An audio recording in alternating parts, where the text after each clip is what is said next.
The conflict between Russia and Ukraine has been ongoing since 2014, following Russia's annexation of Crimea and its involvement in the war in eastern Ukraine.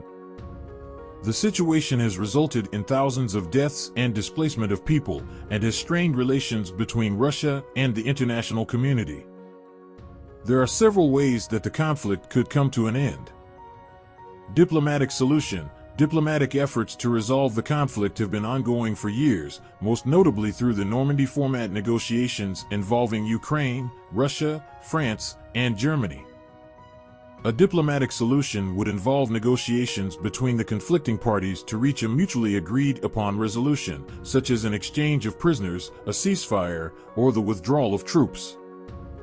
Military solution. A military solution would involve one side gaining an overwhelming advantage and forcing the other side to surrender or accept their terms. However, this is unlikely as the conflict has already resulted in a large number of casualties and could escalate into a full-scale war, with potentially devastating consequences for both Ukraine and Russia, as well as the wider international community.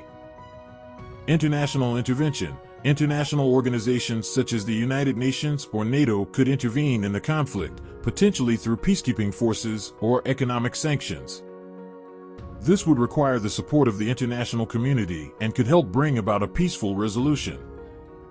Political and economic pressure. International political and economic pressure on Russia, such as sanctions and diplomatic isolation, could lead to a change in Russian policy towards Ukraine and eventually bring an end to the conflict. Ultimately, the conflict between Russia and Ukraine can only be resolved through a combination of diplomatic, political, and economic efforts.